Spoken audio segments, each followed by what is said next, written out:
today, along with my two other comadres, co-founders and hosts of LeadHER Talks, Vanessa Montañez and Chantal Camarillo. Chantal, Vanessa, and I happen to be in the mortgage industry for several decades. And together in the midst of the pandemic, we decided to create a forum for women and those supporting women to empower, enrich, and educate on relevant topics that truly hold meaning. Our three core values here at LeadHER Talks is to educate, empower, and enrich our lives. Each one of those core values focuses on several areas where we can further grow, develop, and build not only ourselves, but most importantly, build each other, all of us as LeadHERs. Today, we want to celebrate an amazing LeadHER. And as we celebrate Women's HERstory Month, who better than to celebrate and bring to our viewership the amazing realtor and Century 21, within the Century 21 franchise, top performing realtor Marty Rodriguez. So with that, Vanessa, please tell us a little bit about Marty. Certainly, Rosario. Thank you. So I have the privilege today of introducing Marty Rodriguez, who I've personally known, good Lord, in probably the early 2000s. I met her through a mutual organization that we both belong to.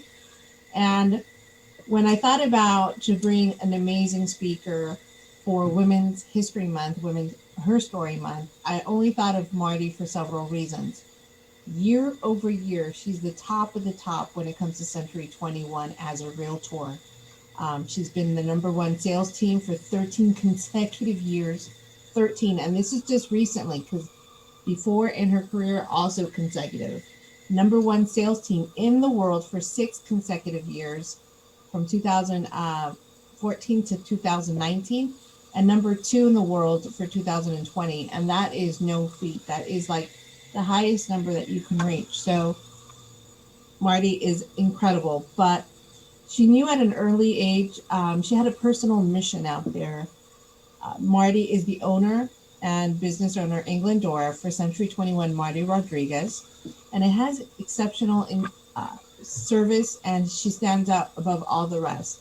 Why she actually amplifies her words that have become a way for life and a gateway of unparalleled success. Marty's mission is to bring happiness to herself and to others by being the best example that she can be to inspire and change life, and to bring out the best in the people she touches. And I know this to be true because that's one of her core values. You see it when you go in her office, and it's also one of her trade lines in everything that she does. For Marty, those are more than just a motto, they define the way she lives. Furthermore, she takes these words to heart by living them, and has resulted in a level of success that only very few can claim. Marty has been selling residential real estate in Southern California in Century 21 system for over 40 years. She has an incredible sales record, both nationally and globally. She's recognized as one of the most successful realtors in the history of Century 21. She's sold over $4.2 billion and growing. It's probably closer to $5 billion at this point. And also, her unmatched industry knowledge gives her an advantage of expertise to move in any real estate market in any cycle. Her outstanding motivational and leadership skills drive her to a level of success only very few can claim. For Marty, it's all about teamwork. Her teamwork is her dream work. So they respect her. She goes for excellence. She has non-negotiable standards for each one in her office to adhere and live by. So they live and work to a very high level. Her devotion and genuine concern allow her to maintain personal relationships with her clients. In a market where people are downsizing, she keeps expanding and growing. Her staff is definitely consistently outperforms any individual service. She knows that exceptional service results to create that client for life. The client is the most essential part of her business, and she takes great pride in offering them fantastic and exceptional service. Through her business demands, their high level of energy and commitment, Marty makes time to support local schools and organization. She has earned countless accolades and times given to organizations committed by helping local businesses and children. Marty also is a charter has her own Marty's Dream True. She has a chapter of the City of Hope. She she even has a bus that comes to her property. I know that I've seen it, where she does blood drives. Marty believes with great success and also comes with an opportunity to give back. So she is a true philanthropist inside and out and gives back to her community. And definitely with City of Hope, she's been supporting them for years. So without further ado, thank you, Marty, for joining us today. It is an honor and a privilege to have you as one of our LeadHER guest speakers. Thank you. Wow, Marty, I must say incredible numbers and just your commitment to your career, but I know family is incredibly important to you as well. I see that through our Facebook posts and whatnot. And so it's just been amazing to see the overall growth of your career, right? The short time that I've actually been blessed to work with you through NAREP as well, and supporting the Los Angeles chapter when I was president. So just incredible overall. And to hear Vanessa read all the amazing accolades and performances that you've done is just incredible. Truly it is. So I wanted to ask you, Marty, you come from very humble beginnings, and how have you been able to excel, right? Being such a success, regardless of your background and limited means. I tell people, born with the silver spoon. We're born with the Mexican spoon. And every day, thank God for that Mexican spoon, because when you don't have all these things that other people have, all you know is that you got to work for it. And once you get it, you're not going to let it go. So for me, it's like, who teaches you to have that drive, those ganas? How can I say? Because when you don't have anything, you can't remember, but you can't miss what you never had. So it's not like we miss it because we never had it. But, once our dad always wanted us to understand quality. He wanted us to understand what was better for us. I mean, we all went to Catholic school for 12 years. My mom had 11 kids in 15 years. And there was 13 people in our 2-bedroom, 1-bath house, and all at the same time. So again, I remember, working 2 jobs in high school. I worked on the neighborhood youth corps program. I was a secretary to Father Dorsey. I worked at Roscoe's 5 and Dime downtown El Monte. I was a cheerleader at Almont, and I got good grades. And I remember when I was a freshman, and all the kids were standing around, and I can even still picture it. And they were talking about going out for cheerleader. And I was just watching them. And then when you talk about LeadHER, there was Marianne Peters. And Marianne Peters said to me, she said, Marty, you should go out for cheerleader. She goes, you're even cute. And those words I will never forget, because here was just another girlfriend who, gave me a compliment and told me that I was cute, because I didn't know I was cute. Because when you went from 11, when you're one of 11 kids, all you know is how to, work hard and get good grades, because that's, what we were taught. But, and you think about these kids in school, Marianne Peters was the most awesome person, because here she built me up, where in high school, a lot of these poor young girls, they get torn down. So Marianne changed my life, because then I thought, I'm cute. Maybe I should go out for cheerleader. So I went out for cheerleader, not knowing, first of all, we didn't have money to buy, the clothes. And then how was I going to get, transported back and forth? Because we lived in El Monte, and I had to go all the way to La Puente to Bishop Amon High School. But you know what? Somehow we made it. We found the people who helped us, who gave us, the rides back and forth to school. And then Sister Magdala saw something in me, and she loaned me money to go to cheerleading camp. So, all these people along the way. So, we have to pay it forward. We have to do this for other people. That's why I'm here today too. So, as I learned so much in high school, and just being, a cheerleader, that was my sophomore year. And then my junior year, I was a song leader, because that's kind of how the way it was. And then my senior year, I was head varsity cheerleader. And this is a great story, because when I went out for cheerleader, my sister Rosie was a freshman and she was going to go out for JV cheerleader.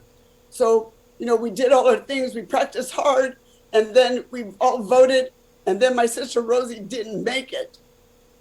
So I spoke up and I went to Sister Magdala and I said, Sister Magdala, I go, they cheated. I go, I know they cheated.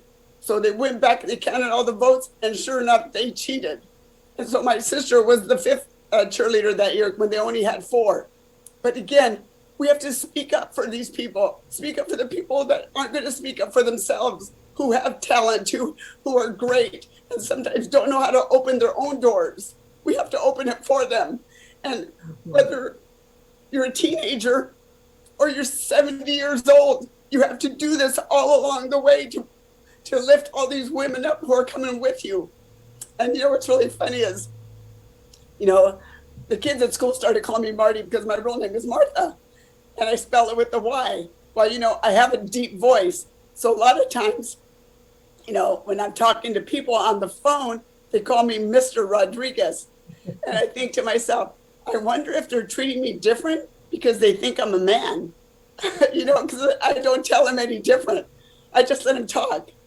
So, but it doesn't matter. I have a picture of our family in my office. So there's 6 girls and 5 boys. And one day my client comes in and he goes and looks at the picture and he says, Marty should be on the boys' side. Marty's like 10 men. And I'm thinking, wow, that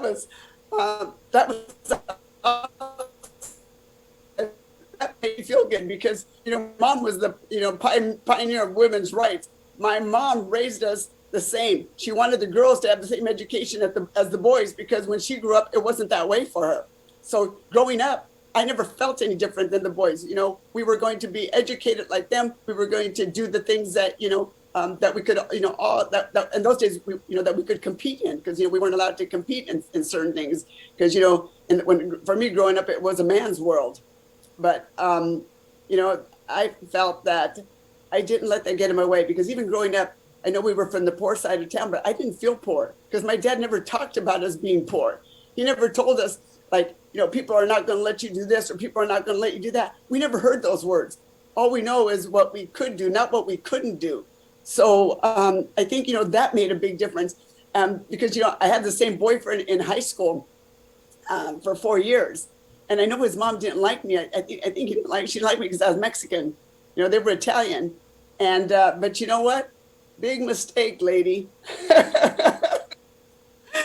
And then, I ended up, marrying my husband, and Ed was a lot older than me because I felt like I was pretty grown up. And I think we were, when you come from a family of that many children and you work that many jobs, you're pretty responsible. So a lot of the kids my age, boys my age, were, still, irresponsible. And, I grew up and, working hard, working 2 jobs. So, I met Ed and, we'll be married 50 years this year. So for me, this is awesome because, I met the right person in my life, so, we grew together, we built everything together. And, and those are the things that I wish for other people. And it's not that we had the perfect marriage, because I'll never forget when I went to Tony Robbins. Tony Robbins sought me out in 1990, and he invited me to his master university. I was, the #1 agent at that time I think in the U.S., 90 or 91. So anyway, so I went to Cancun to Tony's master university, and I will tell you, I think I was a little full of myself at that time, and I think it was affecting, my marriage. But when I went to Tony Robbins, Ed went with me. He didn't participate, but he was there. But what I learned at that 9-day seminar was that, you know what, Marty, you're focusing on the wrong stuff. You need to focus on what's right about Ed, not what's wrong about Ed. And in life, I think we all do that, whether it's your mother, your father, your teacher. What are people? People are always focusing on what's wrong with everybody. They never focus on what's right about them. What's right about your teacher? What's right about your parents? What's right about life? What's right about your job?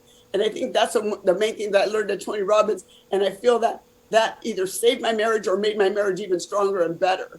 And, and I thank him for that. which was awesome. And after that, I probably went to Tony's. In those days, he had Competitive Edge. I've probably been to 10 of those, in my time. I've done the fire walk twice. But you know what? I've been fire walking my whole life. And my mom even used to say when I was a little girl, she goes, Marta no se deja. That means Marty doesn't let anybody, take advantage. And so I found that just like fighting for my sister. And I always feel like I've always been fighting for something that other people said I couldn't do or they couldn't have, or fighting for somebody else to help them to get what they needed. And I don't know why our minds just think that way. Jasenia, one of my managers, and I have, awesome managers, my daughter, Shelly, Jasenia, and her sister, Valerie. So during the short sale market, she was going to buy a condo. So she was all into it. And I'm in the car driving. And I said, how's your condo, Jess? How's it going, Jess? She goes, well, I'm going to let it go. She goes, they said I don't qualify. I go, what do you mean you don't qualify? I go, no. I go, we're not stopping here. So I go, I'm going to call Pat Sepulveda right now. So I got Pat Sepulveda on the phone. I go, Pat, this is what we've got going on here. And anyway, Pat ended up saving the transaction, and she bought that condo during the short sale market, I think for like just a little over $200,000. And today, that's probably worth about $500,000. And meanwhile, she's now refinanced it, and she bought another house in Glendora that she just completely remodeled. So, those are the things that we're most proud of, is taking those young girls, and helping them and showing them the way. Because, had we not had that conversation, she would have not probably owned a house today. And so if you ever read the book Celestine Prophecy, I don't know if you ever read that book. It talks about these people looking for this manuscript and about all the things that we go through. And in life, who's going to cross your path? Who's going to change your life for you? Who's going to make things better for you? So the importance of association, with the right people is important, because you don't know who could be in your walk of life who's going to take you to another level, or help you to meet the right people, or bring you the right resources that you need, to get to where you want to be. What are your goals? I mean, there is like so many things that have come in my path and in my way that, whether it's to help me or to help a friend or to help a complete stranger. And, and I don't know. And it's almost like, for me, not that it's it's a game or a sport or whatever, but, it's that challenge that who can I help next? Who can I make, life better for? Who can I, lift up? So I think that's what it's all about. And we know what? That's why there's nobody more important to me than my clients. I even told my kids when they were little, I go, if they were delivering a piece of paper, I'd say, this is the most important piece of paper. It has to be delivered to those people. I go, those people have made a better life for us. They've helped us. I go, they've helped you, helped me pay tuition. They've helped me pay for college. So, I see my clients in a different perspective. It's got to be win-win. If I help them, they're going to help me.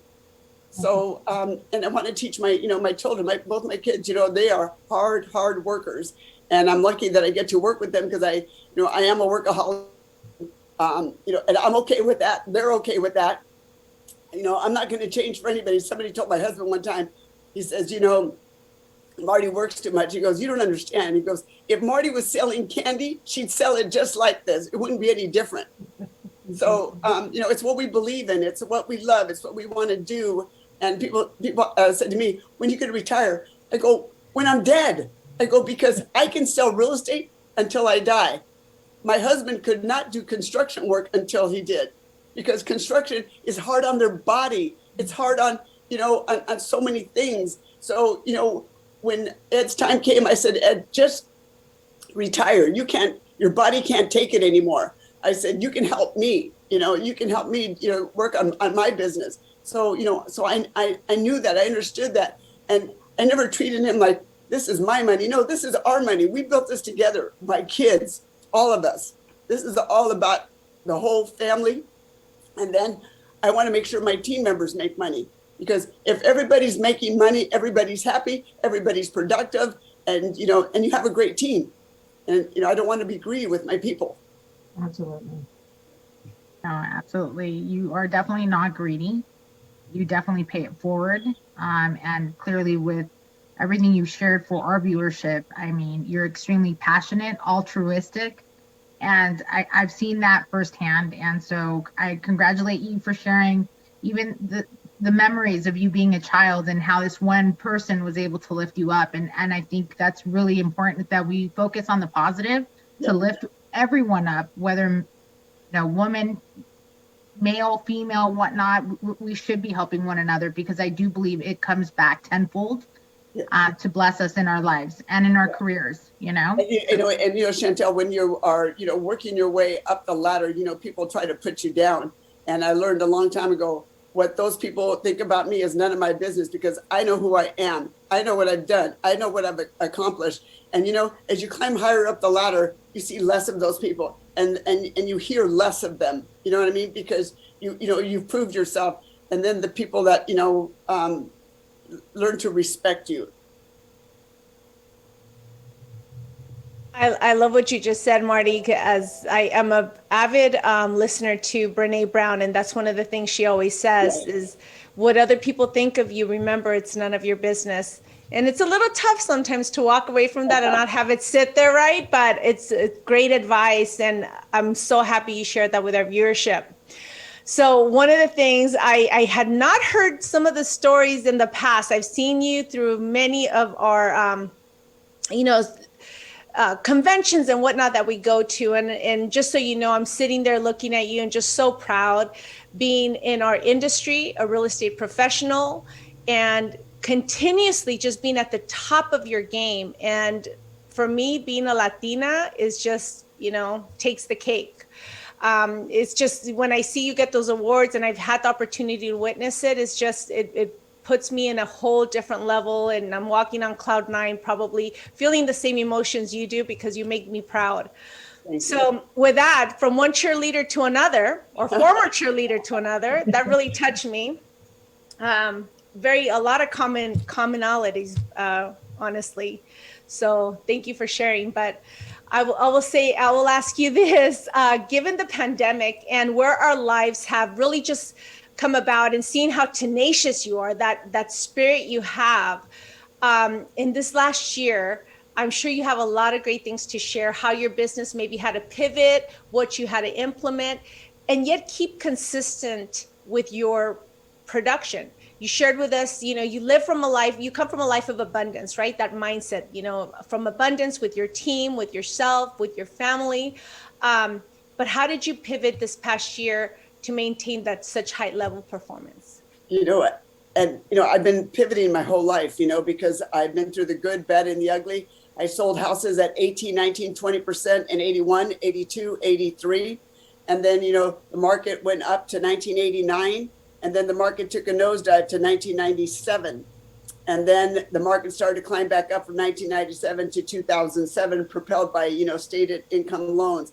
So, remember, every one of these markets, I had to pivot. I had to shift. What was I going to do? How was I going to, change, from 2007 and going through a foreclosure market, a short sale market.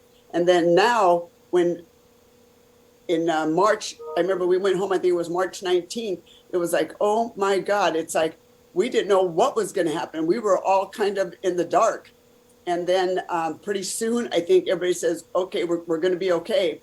And I remember selling a house in Upland and having, already multiple offers. And I'm thinking, wow, we're in a pandemic, but I mean, look what's happening. And then it kind of like fizzled. And then in July, August, it started to pick up again. But for me, my mindset was, no, I was going to keep working. I was going to keep selling.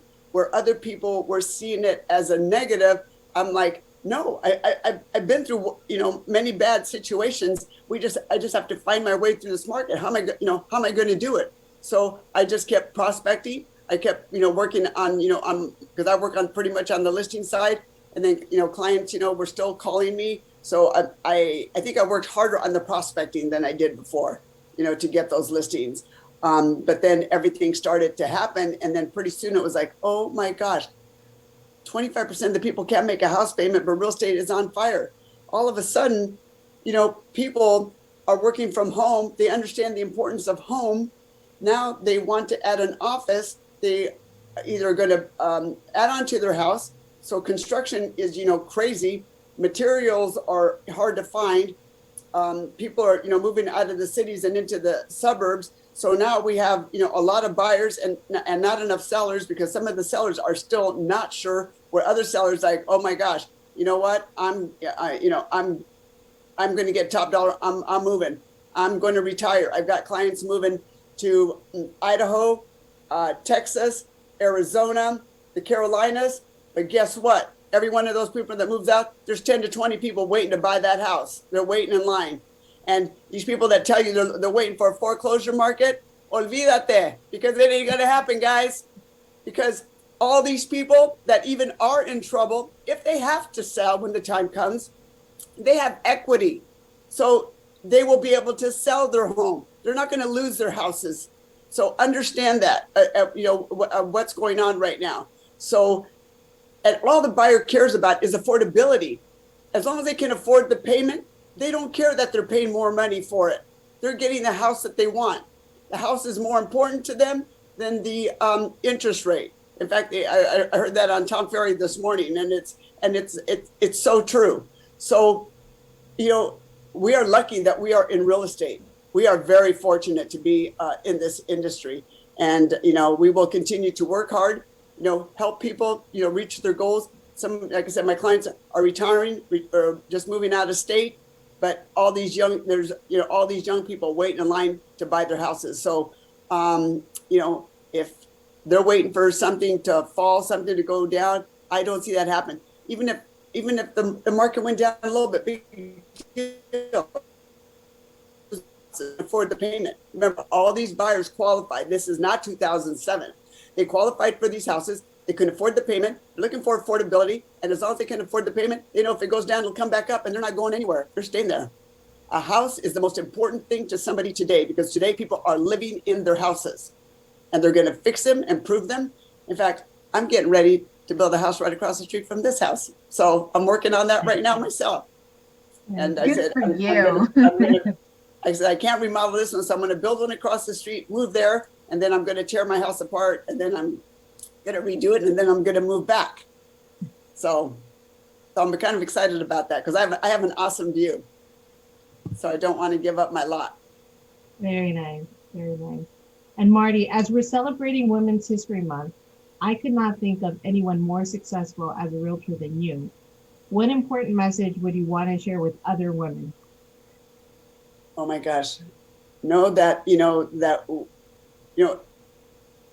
everybody talks about the Me Too movement.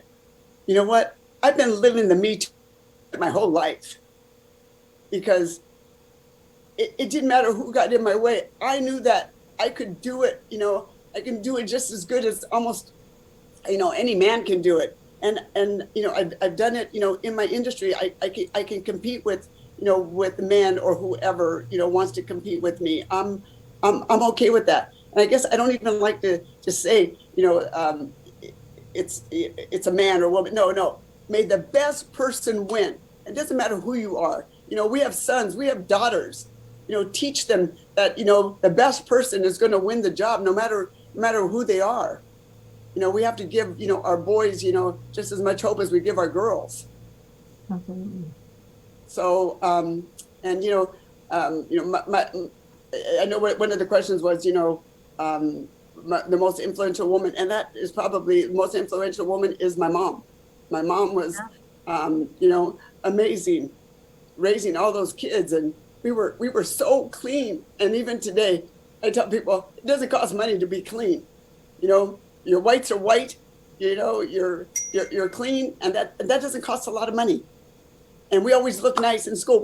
We had the whitest shirts. We were the poorest kids, but we had the whitest shirts, and all of our clothes were pressed. So it's all about presentation. My mom taught us that.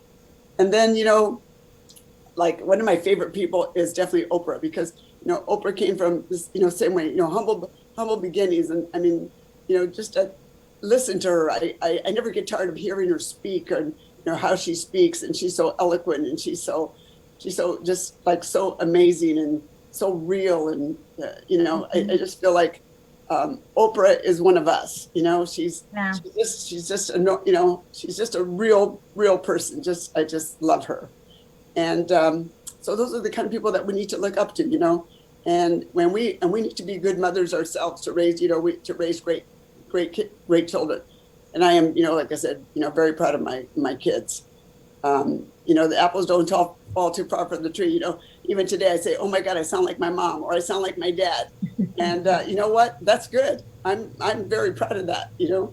And I know my daughter, you know, sometimes, you know, she'll say, oh my God, I'm sounding like my mom.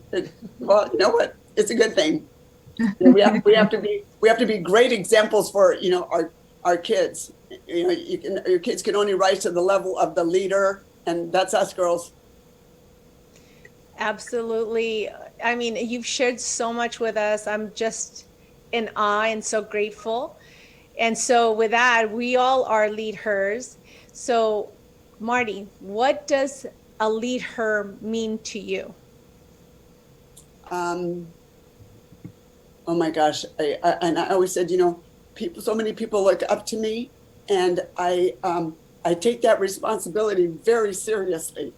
So what I do, what I say, you know, is very important to me, because when other people are looking up to me, it's like, am I doing the right thing? Am I saying the right thing for them? How am I going to help them to, you know, to be, and I know I've done that within my organization. I've had so many young girls who have worked for me who still, you know, call me and say, you know, Marty, I'm still thinking about you. You know, I got to make sure that, you know, my clothes is pressed, or that, you know, my shoes are clean, because all these little things that they remember that, you know, like I would tell them, or to stick up for themselves, and that no does not mean no, that